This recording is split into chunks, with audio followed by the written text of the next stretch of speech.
Hi, this is the Social Gelo with Angelo show. My name's Angelo. I'm a social scientist, surfer, martial artist, and a whole lot of other things. Coming to you live from Kasai City, Japan, the Social Gelo with Angelo show. What's up? And welcome to Social Gelo with Angelo. Today I'm here, pull this up here, with Claude M. Lawson III. All right. There we go. Good. I'm good. Good to be here. So, Claude, if you haven't checked it out, oh man, it's gonna be more work for me. But yeah, if you haven't checked it out, he's on another podcast that we did on the martial arts mindset. You can see the link here. And if you want to check out that conversation, you're more than welcome to. Today we're going to be talking about Claude's martial arts journey, which is going to be related to the topic that was posted here on YouTube. So real quick, Claude, we're going to do Quentin Tarantino style. Sure thing. So where are you at now? What do you do now? I work for DOD. I'm in DC right now. I retired after 26 years in the military. I was in the Air Force. Worked at the Pentagon for a short period of time, and once I retired, I went and worked for NIH for the Division of Senior Scientific and Executive Management. We recruited all the scientists, and then now I work for the Department of Defense in pretty much a policy capacity. We write policy for hiring senior executives for the most part. And what about because when I contacted you recently, you said you were coaching the U.S. martial arts team. Is that? I was down in North Carolina. My instructor's instructor is in Charlotte, North Carolina, and he is the coach for the North Carolina U.S. martial arts team, that division. So I was down there doing some grappling and some other stuff down there for him, getting his team ready for. Actually, they competed today and yesterday. Ooh, where they're helping them up. Where'd they compete? They're in Florida, Tampa, I want to say, but I'm not 100%. They're in Florida right now competing. Okay, yeah. Cool. What are they competing in? It's a U.S. martial arts competition. It's martial artists from all over the world who are all over the U.S. who are part of this team, and just about every state. And they gather every year, either once or twice a year, and they compete against each other. They have the grappling divisions, they have the sparring, of course, traditional and non-traditional forms, just like a regular martial arts competition, but it's on a much larger scale. Okay. So yeah, I was helping those guys out, and they're getting better. We're going to try to set up a jiu-jitsu program down there for them that's regular, and get some of his guys trained up so I can come down there maybe once a month, once every other month, and train them, and the other guys can take over from there to make sure they keep training. Cool. And then, so military background, you're coaching with you guys. And then the next question is, in your martial arts resume, I guess, are you one of those guys with like 1,000 black belts? Are you one of those guys with 2 black belts, 4 black belts, or I have a couple. I have a couple, not a bunch. I was a junior instructor at Ishinru when I was a kid.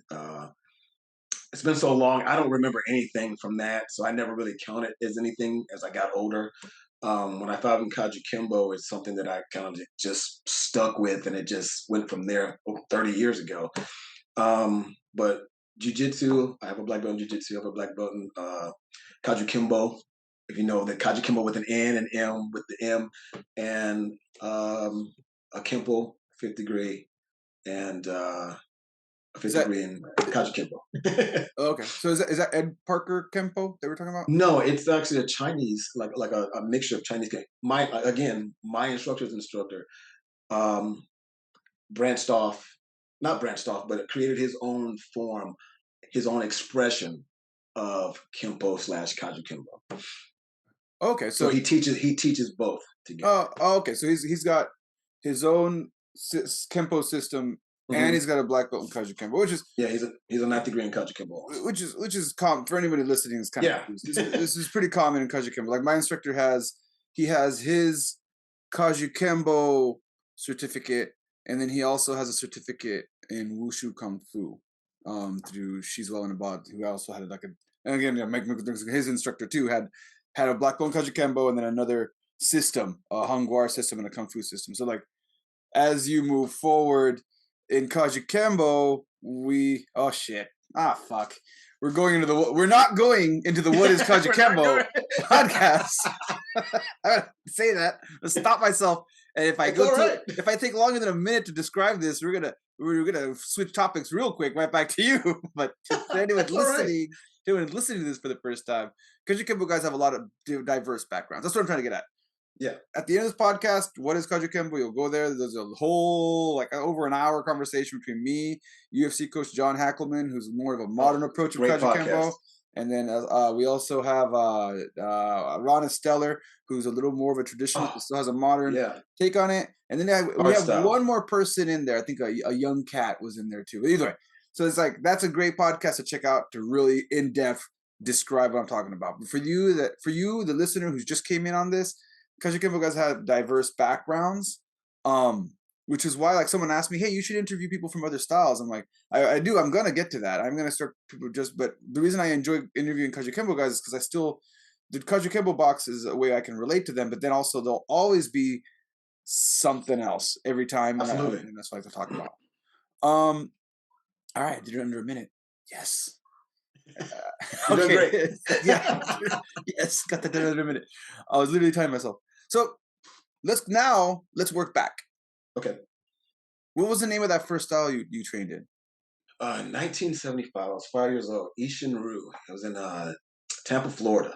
I actually trained with my mother when my father was military also, and he was overseas in Thailand. And then from there, training that a couple years. From there, we went to Germany. I got into Shorin-ryu. And then we were there for 3 years. Shorin-ryu went to, where did we go? Went to Vegas, and I did a little Taekwondo there. Got into Tong Sudo. Moved to Minnesota. I got into a style called Do is what it's called now, but it used to be called Chungmu Kwan. It was a mixture of 8 different systems in one. And I took a little Kung Fu there too with some friends that were training, and some of them were black belts. We were in junior high and high school, high school. And then little Jeet Kune Do, I was there. Little Eskrima. Went to the Minnesota Kali group up there. And moved to San Antonio, got into some more Taekwondo, some Tong Sudo with Sensei Zip White, one of my favorite instructors. And then where did I go from there? I was joining the military from there.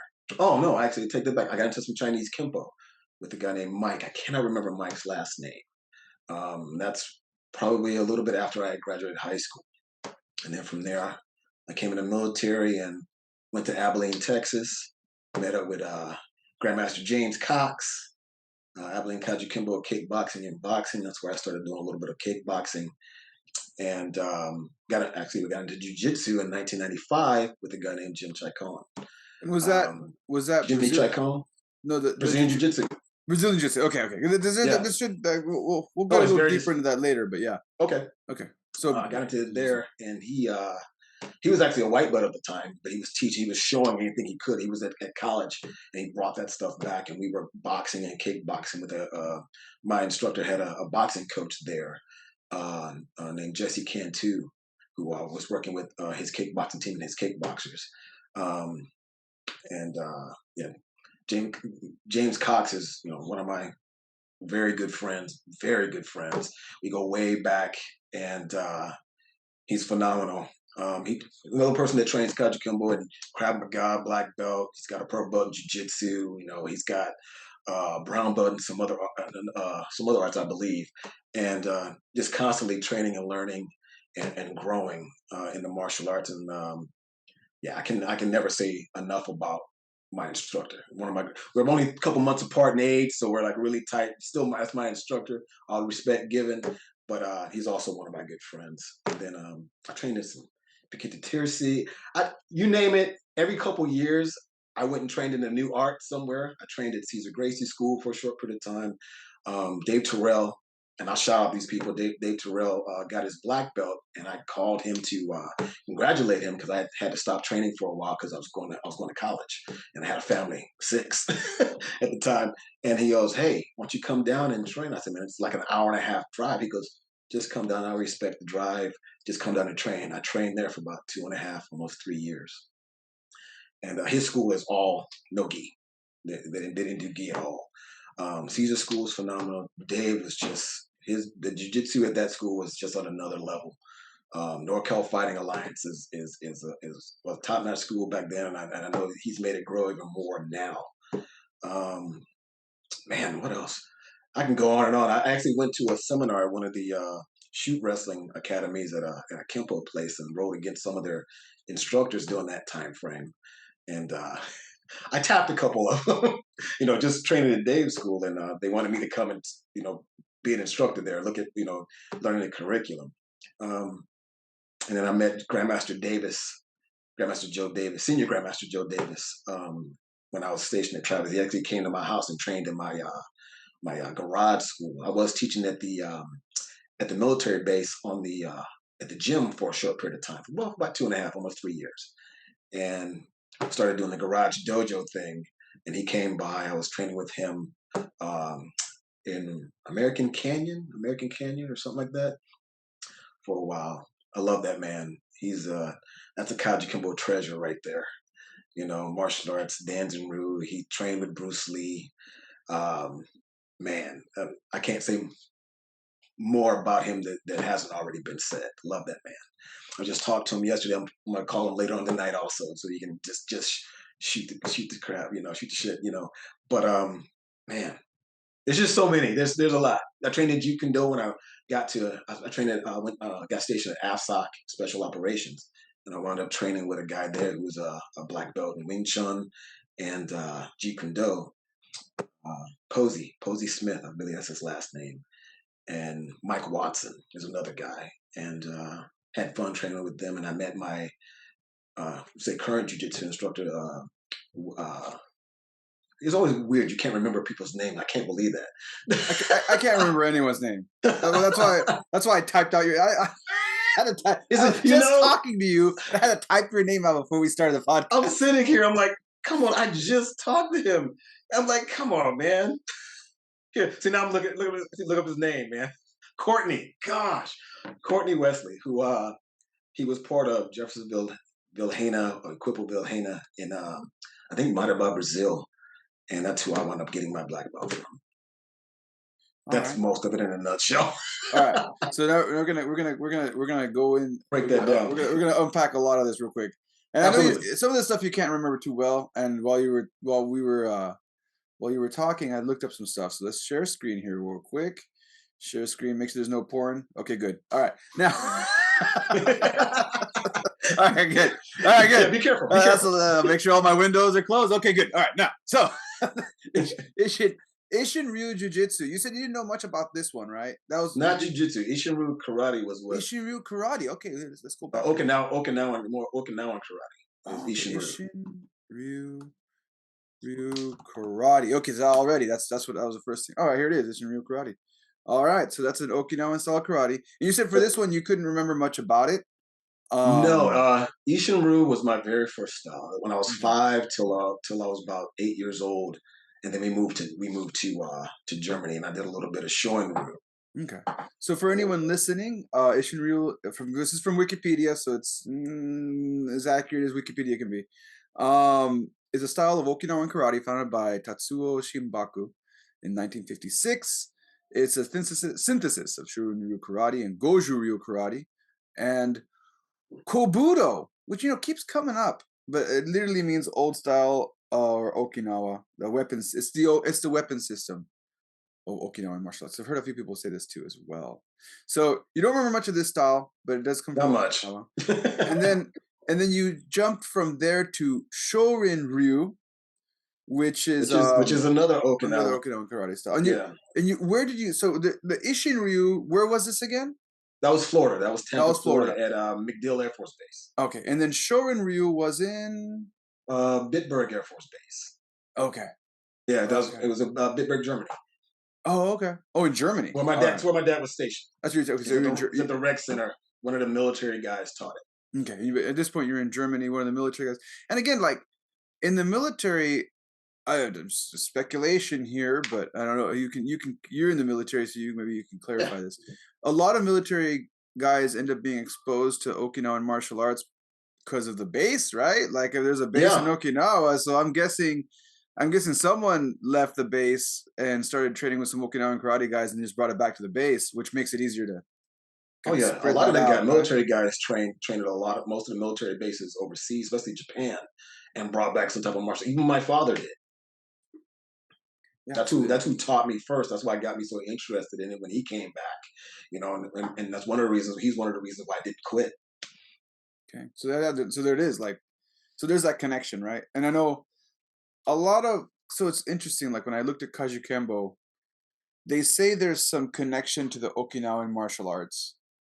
But when I was talking to Mitch Powell, a lot of the stuff, and I'll have to have Mitch Powell and people. I'm not a historian, Oh, I okay? love Mitch. I love Mitch. Mitch is the guy to go to, and I'm like, is this true or not? So if you're a history dork, just bypass what I'm about to say if I'm wrong. But from my understanding, Kajukenbo had more of a Tangsudo background. Like when they talk about the karate, yes, Right. eventually, because I mean, obviously, right? You're doing Kajukenbo, so like obviously there's going to be some Okinawan influence eventually, because guys that did Okinawan karate end up coming into Kajukenbo later. But Right. the original guys, which were also military guys, so I'm sure there was some influence there too. Yeah. But the original guys, the karate was from coming from Tangsudo, which is funny that you ended up doing Tangsudo too, which is a Korean martial art also based on karate. So again, like we're not getting too far off here. No, that's right. We're not going too far off here from saying like, okay, They all have some kind of type of ties somewhere. And also with Kajukenbo, there's the judo portion which came from Joho. Oh, okay. Well, Yeah. So like, and then that goes back to the Kodokan. Like there's if not to go too much history, but just to kind of give someone a quick brush by of everything you just mentioned.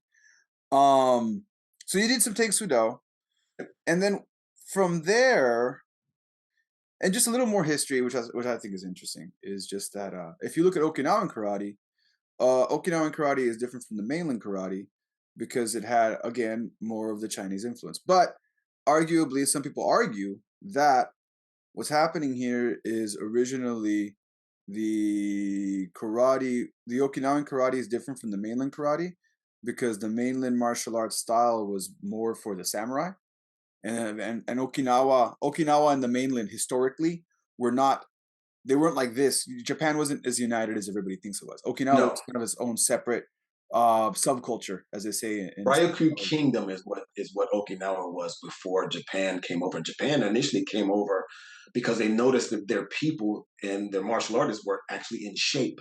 Yeah. And they didn't have in Japan their soldiers and so on and so forth, because that's what they mainly wanted it for, was them to come over and teach their soldiers, their military, because they weren't in that type of shape.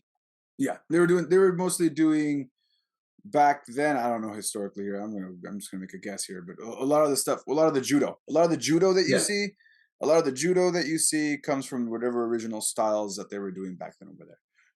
Which eventually turns into like, I don't know, even like, I know. Oh my gosh, that was Japanese. It just came right out. I just came right out. All right, so yeah, I do live in Japan. For anybody wondering. Oh, that's beautiful. So like, what's happening here? And then some more crazy history. I was talking to someone else who was telling me that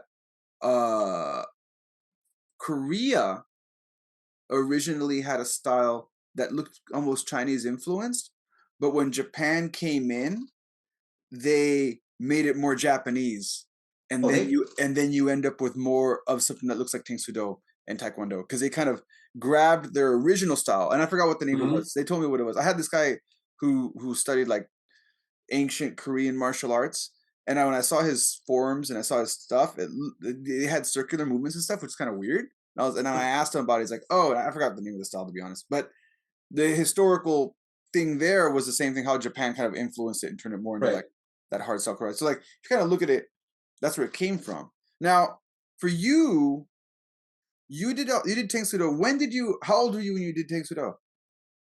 16, 15, 16. 16. At that point, when did you find Kajukenbo? After I came in the military. I came Oh, so in, that's later. yeah, it was a few years later. Okay. When I went to my first duty station. My first duty Okay. station, 89, 90 is when I first got introduced to Kajukenbo. I couldn't find it for a couple of years. It was a small town, but it was an obscure art I'd never heard of. I couldn't find anything on it. Back in the internet, the World Wide Web, back in the day, I couldn't find anything on it. And I met uh, my instructor, and I met his instructor at next door at a friend's house. I said, "Oh, the guy next door knows martial arts." I knocked on the door and I talked to him for about 20, 30 minutes, but I couldn't find the school. I was so young trying to get a car. And when I found them, I think I watched class for 3 months, and I learned when I was young. I learned really really fast, and I had so much martial arts behind me. I think I'm the only yellow belt in history from them that my yellow belt test took an hour and a half, and I was a color belt for 11 months, 12 months, something like that. But yeah, I watched for 3 months, and before I even joined, just to see what it was like, what the instructor was like, as I could from coming from work. I didn't go every day, but every chance I got a chance to go, I would come and work. And honestly, what got me to join was watching. They were doing a pizza day, which I thought was cool. They just sit there and watch videos of their tournaments, training, and stuff like that. And then there was a demonstration between my instructor and his instructor breaking bricks. So I'm like, okay, I've seen this a million times. My instructor, hammer fist, broke to the gray, so like no spaces. Boom! I'm like, oh, that's impressive. That's pretty awesome. His instructor got up there, had three, and I'm like, okay, that's a little steep. They're kind of thick. And he's laughing and joking and just talking. There's not, you get ready to break. There's that focus and all that. He didn't do any of that. And he said something about focus and the way you strike and the power having to go from the top to the back. You want to hit somebody and they should feel it through their back. And I was like, and he hits the bricks, right? And I look at first and nothing broke. But I look at the bottom brick and it cracked. And it didn't, like, okay, I was thinking, hey, this is a setup, but it didn't crack in the middle. He hit off center and it cracked directly underneath where he hit it. And I'm like, yeah, I want to be able to hit somebody like that, so I'm joining. I'm joining. I say I'm not the brick breaking, board breaking type, but whatever kind of focus that is, okay, to have that kind of power on hand, I was like, yeah, I want some of that. I want some of that. It was a speed break, and no focus, just bam. And how old were you at this point? At that time, I was 22, 21, 22. 21, 22. And you were in the military at this Yep. point. Yeah, right. So you came from, and then at this point, did you have a black belt in any other arts, or you were just still studying, right? I didn't, like I said, I didn't count the junior black belt. Yeah. I had gotten to. Oh, you did get a junior red black belt. belt. You got a junior black belt in what? Ishinryu. Ishinryu. Okay, Ishinryu. The first one we mentioned.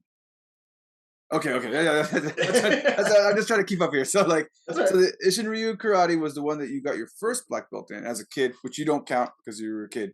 I don't remember. Honestly, I couldn't remember anything about that. Well, take it back. I do remember part of some of the forms, but it was just so young, and I have this thing with junior black belts, depending on the age.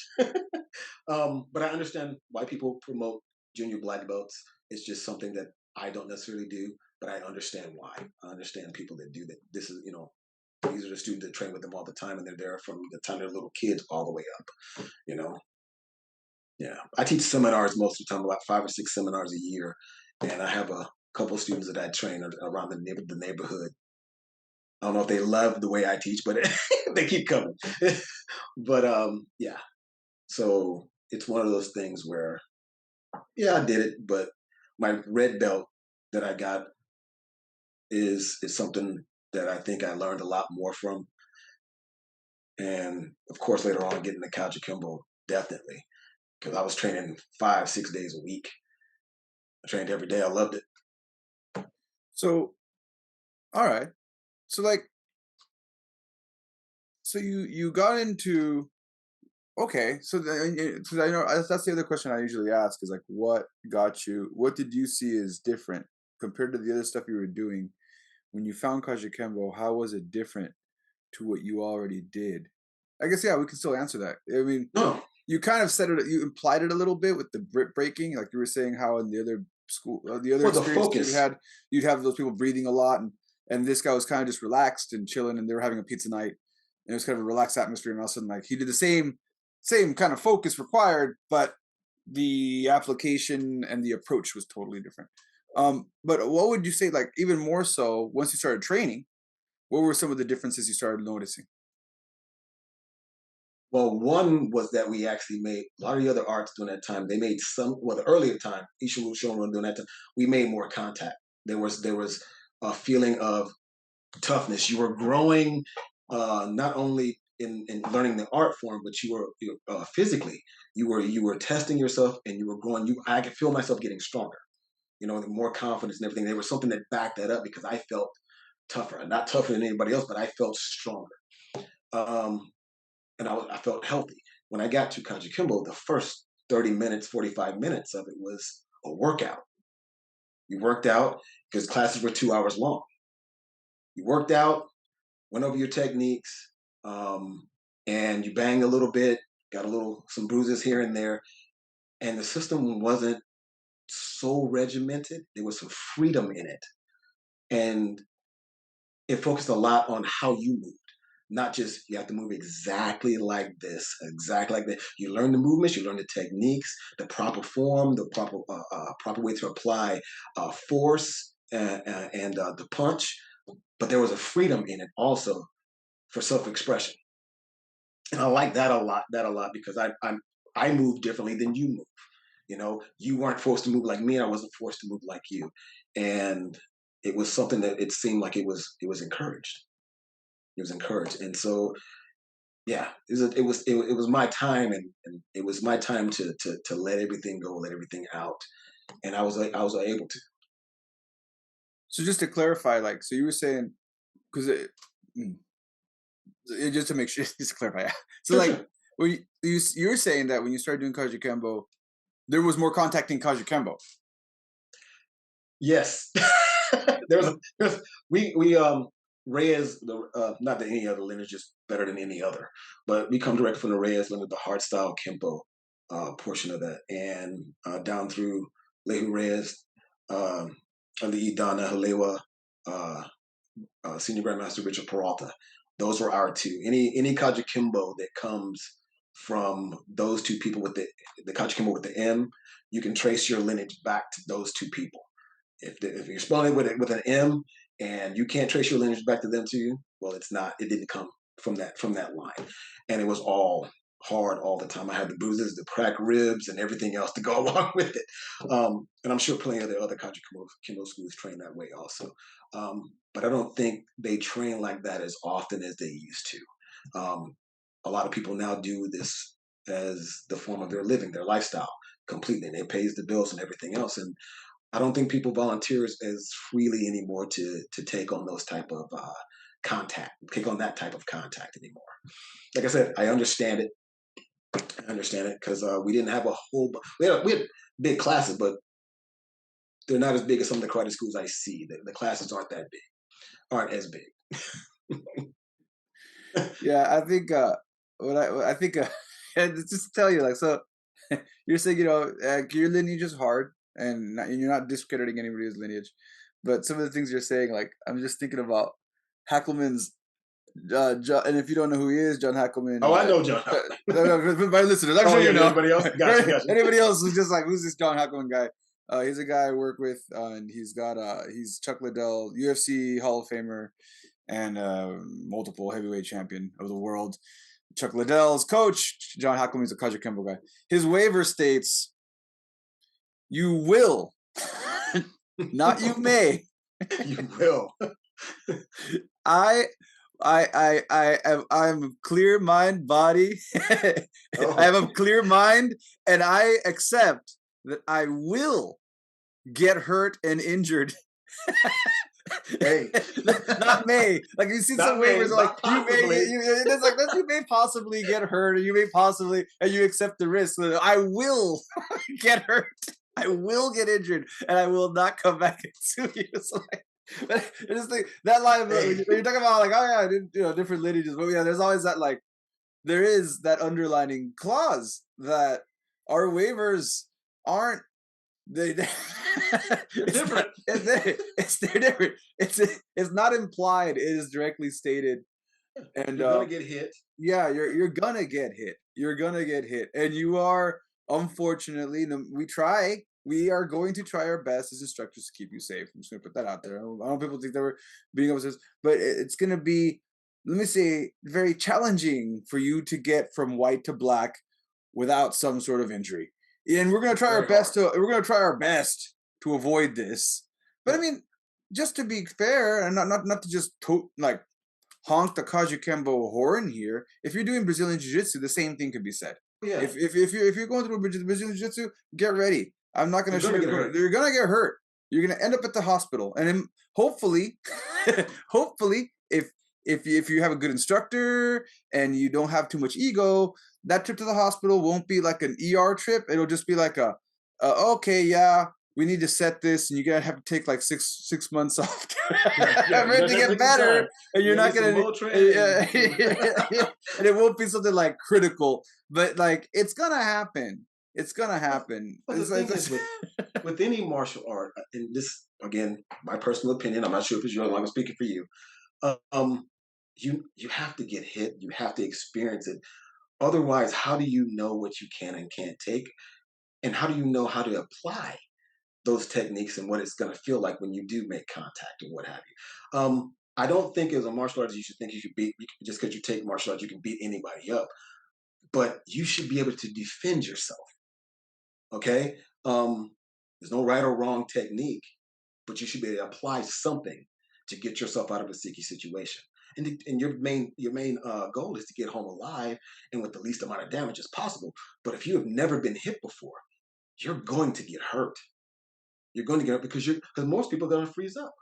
They're going to freeze. And I know people out there say that's not all the martial arts is about. I understand what you're saying. There's a higher form and all that good stuff, but there's a reason why it says martial art. The martial comes before the art. Okay, you know what I mean? It comes before, and I just I have a strong feeling about that. I know you can get more students if it's more like the tap tap type of thing where they punch in the air. I know people can get more students. I understand, and I understand where they're at. Um, I can't teach somebody that way. Um, I just can't. I don't want to put anybody down or something. I can't. I can't teach that way because I feel like I'm putting them out there and they may get hurt, depending on the situation. and and again, like, so I like to use anecdotes. That way, this is not. I'll give you a concrete example. A concrete example of what you're talking about. Um, so my daughter, she's 7. She's 7 years old, and I try my best to make sure that no one gets seriously hurt. So we put on we have our grappling days and we have our striking days. On our grappling days, we'll focus on one grappling technique. We'll have our striking days, and we'll also have our Kajukenbo sparring days where we let the kids mix it up. So we were doing this drill. I wanted the kids slowly trying to get them into a little more contact for their grappling. But as you said, we don't do tap tap at our schools. We don't do Right. air. We don't do air moves. We don't do stop the punch. We don't do. Okay, I'm gonna do this takedown, and now you're gonna let me take you down, Right. and you're gonna go to the ground. Yeah, there is a moment for that. I'm not saying when I'm Yeah. having the kids like slam each other in the ground, but like especially like when we're doing a punch trick or whatever. Okay, you do a takedown. Yeah, Right. in that demonstration case, yeah, go ahead and be a good uke and let the person do what they're gonna And do. the But person do then, that. Yeah. but once we put that helmet on, yeah, we're no Apply longer yeah apply some force. we're no longer gonna let someone take us to the ground, and Right. we're now gonna be putting some effort to put someone on the ground. So we have full face mask helmets to make sure no one gets too hit, like while they're doing the grab, no one headbutts someone else or whatever. But even then, and this is and also my wife. I'm glad it was my daughter, because then like the other kids know Like, if he's gonna be that way with his daughter, Yeah. how is he gonna be with us? So How's it gonna be with you? yeah. Because there's another kid in my class that I'm always scolding for the same thing. But so she gets in there, and the it's kind of like judo-ish rules. I'll just say judo-ish rules because we have no, we're not even wearing gis. We have t-shirts, and some of the kids are either wearing jujitsu pants or karate pants. So they're wearing t-shirts. Great.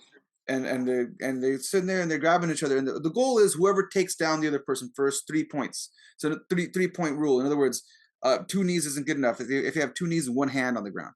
I'm not looking for wrestling. I didn't want to pin. They're not ready for that. A lot of white belts in there. I just want to see someone unbalance someone to the point where they're on the ground and the other person's down.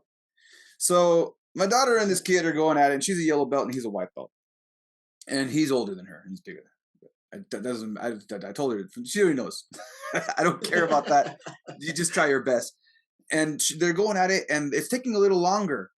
They're both getting frustrated because normally this little drill exercise sparring session lasts about under a minute. Like they'll get someone will end up being taken down in about 20, 30 seconds. But they're really tussling here. And one person's trying to, and they keep reversing, and they're getting into a minute, and they're getting tired. And eventually she turns her back, and he does a double leg, and she falls, and she kind of bends her hand funny. Okay. So like I check her hand, I'm like, it's not broken. I'm like, you're good. And then she starts crying. And I'm like, Yeah, stop. No. Hold on. No. What's the rule about crying? Is it okay to cry? Yes. When is it okay to cry? After class. Why? Because if I'm outside, and I told them that, no, because I told her that, I'm like, well, why? She's like, because if someone's attacking me, they're not going to stop if I'm crying. I'm like, exactly. If you're out there, good mindset, and you're defending yourself, and someone hurts you and you cry, that is not going to stop them. And I'm not saying you can't cry. Right. I was telling you already checked to make sure she wasn't injured. Yeah. Make sure you're not injured. I'm going to be very clear about how the toughness and the softness that we have. Right. I made sure she wasn't injured. I checked her fingers. She's not hurt. In fact, she's just upset because she lost. Right. That's really what it is. That's really what it is. And then later, like when we, and I'm like, I'm scolding her in front of everyone. And then she's like, but my hand. And I'm like, what's your rank? She's like, I'm a yellow belt. What's his rank? He's a white belt. Who should be the strongest person in the room? Me. Who's the strongest person in this room right now? Him. All right. So like, this is what I mean. Like when I say like a solid example of when I say like a solid example of why we don't have 1,000 students, because some of the kids in the back are like, oh, like they had this look, and the yellow belts were like, yep. The other 2 yellow belts were like, yep. This is what to expect, and some of the other white belts were like, oh. Well, in your school, you established that when we're doing this, this is the rule set. This is the mindset you have to have, and everybody knows this already from the beginning, right? And that's what every class should be. There should be a mindset. We're doing this. We're training this. This is what we're working on. If we're training this, if we're sparring, this is the mindset. We're gonna be safeguards and all that stuff, but there's a mindset for this so that you can practice effectively to be as ready as you can be for out there. You've already checked the injury to make sure this isn't broken. Okay, it's still functioning. Maybe hurt a little bit, but are you okay? Everything works? Okay. Let's get back to some training. Yeah. Oh, trust me, I got my ribs broken, and he's gonna see this by my instructor. When I was in Orange, but we were doing sparring, and everybody in class were sparring against him, right? And he's going at it, and he side kicked me, and I felt him crack. I felt it's like, ooh, and I couldn't breathe in. He goes, "Are you hurt or are you injured?" And I didn't know at first. And he goes, "Are you hurt? Are you injured?" I said, "I think I'm injured." He goes, "Okay, sit down." And after he got done sparring, he goes, "What's going on?" He goes, "Yeah, I think he cracked some ribs." Went to the hospital. I cracked some ribs. But there's a mindset. If I was just hurt, let's go. You know, I got the wind knocked out of me or whatever. And "Are you hurt?" I said, "I think I'm injured." He's like, "Okay, have a seat. We'll get you checked out in a second." You know, I tested with cracked ribs. I tested for my second degree with cracked ribs. No, yeah, second degree with cracked ribs. Um, man, it's different, a different mindset. But you know what? And I'll ask you this. Hey, interview. I'll ask you this. Do you feel better prepared if something happens, right? Because of how some of the hard mindset and training that you have. And yes, and not just in martial And arts. that, right. So like Okay. I'm not in the military. I'm an English teacher. Let's just put it out there. I'm an Beautiful. English teacher. I teach English. Great. That's what I do. I'm an ESL teacher. Uh, the other day, no, a few years ago, my neighbor's house caught on fire. Everybody started panicking, and I remembered when we did a fire drill in my town. In Japan, they have all these hoses. They have like, because the way they're set up, because we're in the middle of nowhere, we're kind of Right. expected to be the first responders. Oh, the volunteers. Okay, gotcha. Yeah. I'm not. There's a volunteer fire brigade, and there's also a fire department. But you're But first on the scene. yes, so like the fire department came to our town and did a little seminar saying, you are the first responders. It's going to take the fire brigade maybe to call your townspeople and stuff to get them together. Right. It's going to take like 15, 20 minutes. It's going to take us about another 45 minutes to an hour. So if you see something, do something. Like you are the first responder. So Yep. like, and they showed us where the hoses were and everything. And I immediately jumped into action, started grabbing the hoses, and then some of the neighbors got together and we put the fire out. So later my wife's like, my wife was panicking. My wife's like, hands in the air, screaming. And I'm like, you need to settle down. You gotta no, so we get all done. So like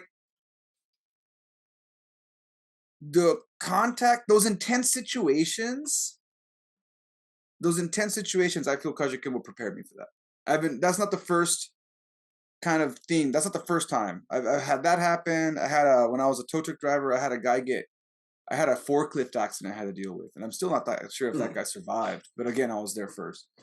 And I got told the same thing, like, "Oh, you were really prepared." And I had a lot of people ask me, have you ever been in the military? No, no. I've had a lot of people ask me. I thought you were military. I've had other military guys in Japan ask me, "Are you military?" No, I'm not military. I'm just an English teacher. You just they're trying to figure out. They're trying to figure out. They're trying to figure out. You have this weird thing going on with you that you ran to the danger. Yeah, you ran towards the danger instead of away from the danger. So we assumed either like police, law enforcement, some sort of background on that. So like, and it's because they're trained in that. But I want to say that, and again, I can't speak for all Kajukenbo schools, but a lot of them, that intensity transfers over into this other stuff that puts you, and you're talking about mindset, and we're talking about mindset again, but it's still it's this thing, that intensity. Yes. So yeah, not only am I prepared, do I feel prepared against an assailant, but I'm also just more calm during intense situations. I feel I become razor focused, like Everything calms down and you can make decisions. Yeah. That's because you've been through the fire. You've been through the fire, and that fire is, you've been tested. You've been battle tested in some way, some form, and you've been pushed to that limit where when things happen, when unexpected things happen, pain or some type of intensity in your life where you've been pushed, you don't shy away from it, right? You calm down and you assess the situation. Yeah, and you go to it. That's what most military, yeah, you're right, through that training, because they've learned to, okay, something happens, take that second and evaluate, and you go find out what the heck you can do to help. That's the first reaction for most. Yeah, absolutely. I can see why they would think that. I honestly got, because most people, they'll freeze and they're like, I don't know what's going on. Do you know what's going on? Before they even go check it out, they stay there. In the safe space. Most people will look for safety first before they go and put themselves in harm's way. Yeah. Yeah. So yeah, you can answer that better than I can, because like I said, I've only had other people explain this to me, and that's just how it is. Like and then for me, I have to remember when I'm in those situations that other people, like you just said, other people are going to look for safety. So like when in those situations, I have to remind myself. It's like one of the first things I told I've had a few different emergency situations, and it's being able to assess who can handle it too, right? Because Right. like if you're the only person who's calm during an emergency, you have to figure out who else is calm during the emergency. And if anybody's panicking, they should go to safety. Yeah. If you're Absolutely. panicking, Get out of the way. then the best thing you can do is go to safety and stay out of the way of the people who aren't panicking, who need to take care of stuff. So like, yeah. So So yeah. Now going back to Sure. I said Let's go. I told you we're doing Quentin Tarantino style. Hey, I'm We're good with beginning it. this. So you go back. Let's go back to your black belt testing in Kajukenbo, because I didn't ask you about that, and we're getting close to Sure. our wrap up, and I kind of want to hear a little bit about this. Oh, absolutely. So you went back. When we go back to your story, we left off with you saying that you joined the Kajukenbo school. It was a relaxed environment. These were the differences. Like, this is how we ended up in this little side conversation about intensity Right. and mindset and stuff. Was because you were saying Kajukenbo was different in these ways. Now, how? If you, we'll talk about that later after you answer this question. This is like, how long did it take you to get your black belt after that? And what did the test look like for you? Okay. From white to black belt took me 3 years, 3 months. And I was training like I was part of the group that were his first kickboxers. Like, I trained all the time. I used to run 3, 4 miles to my instructor's house to go play video games and sit in the splits for 5, 6 hours because they made me. Um, but yeah, 3 years, 3 months exactly. Just about, because then I was leaving. I left there after that to I got stationed in Turkey. But my black belt test was we were put on black belt trial about 6 months prior. I tested with a guy named Lucian Webb, who passed away. Yeah, we were on black belt trial for about 6 months, and first part is a written test, and then the second part was an almost all day hard style test. I actually have it on video, old VHS tape, and we run through all our drills, um, tricks, forms. You run through everything, and we're blasting it pretty much 90, 80, 90, 95%. Trying to take care, but we're banging. We're banging pretty hard, sparring and everything else. My board was my instructor and another one of my seniors, Damon Landry, was on the board, and believe Chuck Estes, who was Chuck Estes and Dave Rodriguez, who were my instructor's first 2 black belts. They were on the board, but then we had a Kempo guy, we had a Kuksu One instructor, Taekwondo, and then a couple. I believe Grandmaster Burt Vickers was on my black belt test. He's directly from Richard Peralta, Kajukenbo Self Defense System. I believe he was on my testing. So it was a full panel of people from different arts, because my instructor wanted all their opinions on his black belt testing, and he let us know. He goes, "Y'all get up there, and you wouldn't be up here in the first place if you weren't ready." So we got out there and we banged, and it was like 6 hours, 5, 6 hours of training. Yeah, when I finished, I laid on the floor in the office, and my body, my arms, everything started to cramp up. I gave everything I had on that test, everything, and I paid for it happily, but I had to drink a lot of water, a lot of Gatorade afterward, because I was completely spent. I was completely spent. That was a long, hard day. I believe we were probably in the squatting stand for about an hour and a half to 2 hours, off and on, off and on. Between doing push up position, also then come do self defense, then get asked questions. They're asking questions, firing questions at us. We're answering. We got people from different art that know different things about different, and we're answering questions on those martial arts to show our breadth of martial arts of knowledge, and not just knowing just things just about Kajukenbo. Yeah, that was a long day. That was a long day. A long day. But yeah, I would do it again. I would definitely do it again. Honestly, the training helped, because when I got to Turkey and that was my first class. like 5 months after I got my black belt. I had Tong Soo Do black belts, I had Taekwondo black belts, I had Kempo black belts. I had a lot of Navy guys that learned martial arts in Okinawa and other places in my class. And I used to do a sparring day on Saturday morning. We started at 8 o'clock in the morning and we'd finish at like 5 or 6 o'clock in the afternoon. We would fight all day long. So yeah, it was a lot of fun. It was a lot of fun. Oh, I learned combat Hapkido when I was in Turkey. So that's another. I remember as things go on.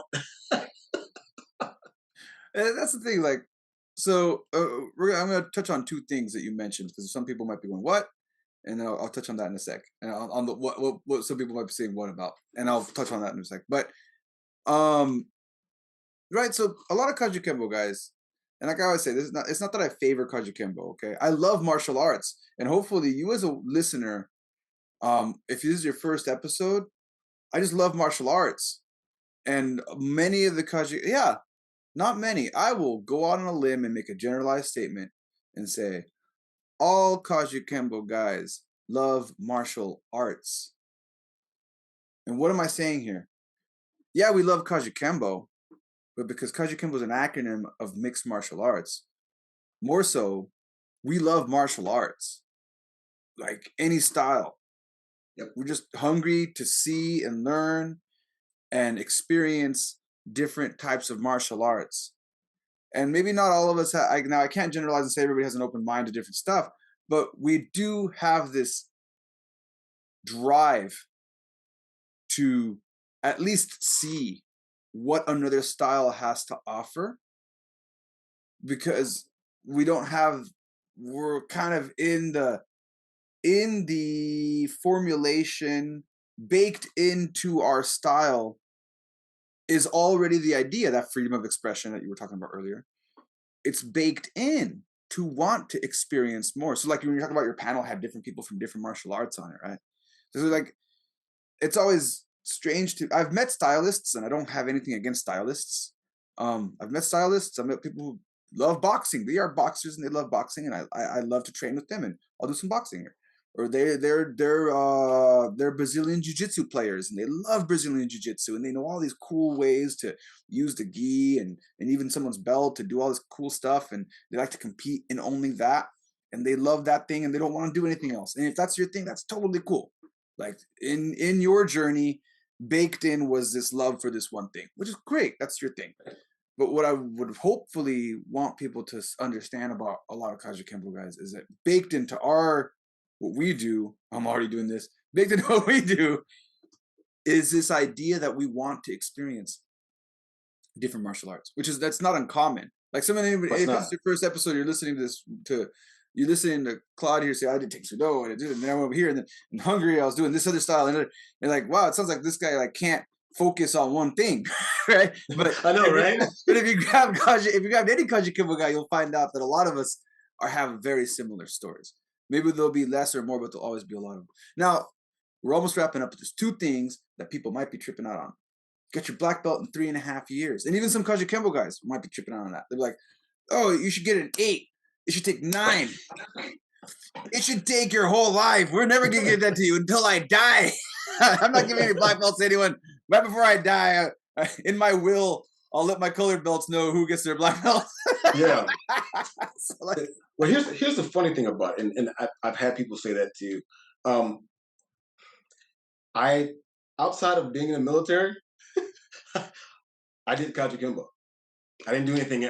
There was nothing else at the time. It was just me. And I trained 5-6 days a week. I was there from my class until we closed the school most nights, and then the background with all the other martial arts. I wasn't starting out learning how to do a kick, learning how to do a punch. That 3 months I told you about that I stayed and I just watched, I learned all the techniques from white to purple belt just by watching. Like I said, when it comes to the martial arts, I absorb everything like a sponge. I would learn it while I was sitting there watching it. I'd go home and practice it. And the movements, none of the movements were unfamiliar. How they moved was a little bit different.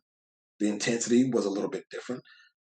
So when I started the first day of class, Chuck Estes, who taught me the first day, he started teaching me the forms and everything. And he said, "You already know this. If you trained before?" I was like, "No, I watched class and I pick things up."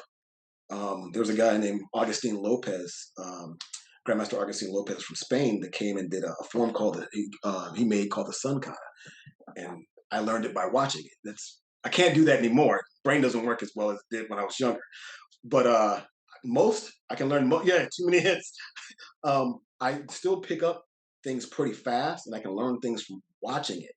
But yeah, I learned white to purple belt just by watching it those 3 months, off and on. Like I come 2-3 days a week just to watch, get to know the instructor, and I wanted to make sure that the instructor was a good instructor, and I became cool with him first, and got to know some of the students before I decided to pay. I was young; I didn't have a whole lot of money to pay and come there. And then here's the funny thing: I was going through some things at the time, and money got a little short. And my instructor, this speaks to him and his heart. First thing he told me, he goes, "I don't know what you're doing, but you better come to class." And I'm like, "I can't. I don't have the funds." And he's like, "Put your gi on and come to class." So so for that, the least he could get out of me is 100% on the floor and 100% effort at all times.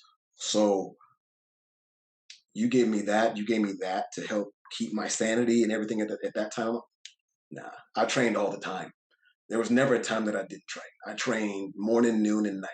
I was at a time where at lunchtime I would go there and get taught by David Rodriguez for an hour and a half, grab something real quick, and go back to work.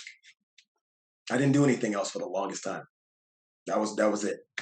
So that's kind of how I really did train almost every single day. And again, it's not to challenge you. In fact, No, not at all. The reason I'm bringing this up because I've interviewed. At this point, there's probably at least 50 different, and with the panels and everything, I've definitely interviewed over 60 different martial artists, most of them being Kajukenbo guys. One thing that happens, many of them have mentioned, and one thing that I don't know if it happens in other arts. I know in Brazilian Jiu-Jitsu it doesn't, because I also cross-train Brazilian Jiu-Jitsu. I know this doesn't happen in Brazilian Jiu-Jitsu. If you come from another art because of that freedom of expression, if you come from another art and as an instructor, you recognize that this person already has a certain base, a certain set of skills as they come in, and a certain amount of dedication and discipline because of whatever else they were doing. Many of us as instructors, I'm not going to make a generalized statement here on this one. Many of us are not profit motivated. True. Some are, and you have to pay the bills, and I get that totally. But there's this one thing that we tend to really put our goal over profit motivation. So like, because of that, I've said this before, I have had people come from other arts that already had a black belt, and they're shocked to find out that they end up at purple belt sooner than they expected. Right. And it's because I tell them I'm like, it's not fair to everyone else. Really, that's right. What it is. If I keep you at white belt and you're sitting there beating up on my purple belts or my green belts even, right? And it's not to say that my purple belts and green belts aren't skilled. It's that they're just what I like to call a real. Listen to something like, he is a real purple belt. Yeah, right. When I'm saying that, he's a real green belt. And what I'm saying when I say that is that this person has never experienced any other martial art and any other training except for the training I've given them. Right. And they started fresh from you, their first skill set, period. Yeah. That's just where they're at. And they've never done anything else. And they might be older. They might be in their 50s, 40s, 30s, 60s even. This person has only experienced what I've taught them, and that's it. And then you're coming in with your 10 years plus experience, maybe even cage fighting, full contact fighting, and now you're starting off. You're kind of on a different. It's a different plane. Level. Yeah. It's a different level, and I need to adjust for that. And I know that I'm not going to make a generalized statement about Brazilian Jiu-Jitsu, But I will say that many Brazilian Jiu-Jitsu schools will still try to drag out that first year, like at least. Some, yeah, a lot. I'd say a lot of them do because they're looking at dedication too. Yeah, they're looking at dedication, and they're also looking at how much of Brazilian Jiu-Jitsu in that one style do you know, right? How much of that one rule set do you know? So they will drag this out a little longer than a Kajukenbo school would. Mostly because we're looking for different things. So like that's why I said like some people might trip from other styles, like 3.5 years, right? And but to clarify, it was not 3.5 years. Right. In Kajukenbo, let's clarify here. We're about to wrap up a 1-hour podcast where we started with you doing martial arts as a 5-year-old. Yeah, as a 5 years old. Started doing martial arts at 5 years old, and then like well over 10, 15, 16, 17. When you add up the years, it ends up turning into like 18. Yeah, 18, 19 years 18, prior 19. to, yeah. Right, when you're adding up the years, because that's how and in Kajukenbo, we add up the years like that. We're looking at the years, and we look at that. And also, not to say that we also don't look at skill. Some people are really talented, some people can ride through it, and they're just savants. And some people don't. They're even, like you said, that freedom of expression, and that freedom of level is something we're looking at. And that's why I was like trying to address that. Like, I wasn't trying to attack like, 3.5 years is too short. Because there might be even some Kajukenbo guys like, they might see things differently in this one aspect. That's where we're not. That's why I said I'm being very specific, not to make a generalized statement here. No. I've heard it. I've heard it. But the thing is, like I said, I was a color belt for like 11, 12 months. Like, I mean, white to green belt in that area. I was a brown belt for 2 years and 3 months. Yeah, I was a brown belt for that long because once I hit brown belt, he goes, "You're gonna be there for a while." So he had the training and everything else I was doing. He got me to a level where he thought my skill level was, and he held me there for 2 years and until testing time. Yeah. So like again, and the thing is, people say, "Oh, he tested me." Somebody did say this one. They tested me right before you left. I didn't get an assignment, and I was the scheduled date for us testing was already there. I didn't get my assignment until after we found out when we were going to test. So somebody had said that to me before. It's like, "Oh, he tested you because you were getting ready to leave." I was like, "No, I didn't have an assignment before. I wasn't leaving to go anywhere before he set the date." and I was gonna say, and even then, and so what? No offense. How people get. I know how they get. I'll say, and so what? Like I've had to say. Look, if and especially as an instructor,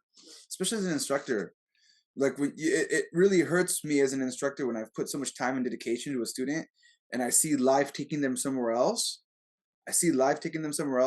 And I know for a fact this particular student is not going to stop training, and they're going to keep going, and they're going to keep contacting. They're my students for life. It pains me to see them just be like, "You're there, you're right there, and if you have to go, then you have to go." But me personally, I've made that call. Where I'm like, okay, you know what? I'm like, I don't want to see this person feel like all that hard work and effort was wasted because life took them in a different direction. Right. So like, and that's why I've made that call in the past. So yeah, I'll say that. You can get mad at me. So what? Right? You can get mad at me. Go off in the comments. Well, Claude, that's our hour. Before we wrap up here, I think I asked you last time, is there anything you want to promote? Anything you want to throw out there? Any projects you want to mention to anyone? Got an AKA American Kajukenbo Association is who I belong to, and it was headed by Grandmaster Don Nahulewa and Richard Peralta. The Kajukenbo with the M, not that we're any different, but you have to specifically say those two people are the progenitors or whatever. The Kajukenbo with the M. AKA is comprised mostly of members and martial artists that come from the Leju Reyes line to those two gentlemen, and we're actually having a seminar in Albuquerque, New Mexico, in September. End of September. There'll be a flyer on the webpage. I'll be putting it out there and all that good stuff. So, and they're always open for anybody from any style to come and train. I think Grandmaster Davis, Senior Grandmaster Davis will be there. Scott Dinger, who's a Grandmaster also from, I believe, from the Jan Lawrence line and all that. And Grandmaster Patrick McDaniel, James Cox, and myself will be teaching there. Those are the upcoming projects. I'm trying to find something else to train it. Still looking. I'm trying to get into some real estate things and some other stuff that I'm doing just in life in general, and still trying to going back to school. Probably first part of next year, work on the PhD thingy, because I promised my mother I would get it done. And I don't want to disappoint my mom. She's never disappointed me. I know this. She's gonna see this, but it's something I promised her I would get done. So I got to get back on that. Training and practicing as always. I wish I had got a chance to go to the Kajukenbo tournament and seminar this year, but I'll definitely be able to make it next year. I don't know if you got a chance to go. No, I didn't get a chance to go. Someone asked me about that. We'll see. Yeah, I got my time off because I'm coming from Japan, so I have to. Yeah. There's a certain amount of money and a certain amount of time I have to put for that. So I'm absolutely. I want to go. I'm gonna go, but I'm still figuring out how I'm gonna logistically pull that off one day. For your seminar, that's in Albuquerque, New Mexico. You don't have the date yet. It's the end of September. I can't think of the date right now. Okay. It's the end of September. The last weekend, I believe, the last weekend in September. Where can people? Is there a website? Yes, the AK. Actually, it's on Facebook. It's the American Kajukenbo Association website. There you go. Facebook. Yeah, there it is. So go to the American Kajukenbo Association page on Facebook. Look it up, and you'll see the seminar there for any information that you want for that seminar. And then my new goal is to release this podcast before then. Whenever. Yes, I can't. I just gotta give it to it's all good. It's all good. It'll come out. It's all good. It'll get there. It'll get out there. It'll be out before the end of September. I'm gonna put a note in my phone. All right, to my listeners, thank you so much for checking out Social Gelo with Angelo podcast, a podcast about martial arts and psychology, conversations with the back fist. What I'm supposed to say in the beginning, I like to say at the end. Please subscribe if you like what you saw.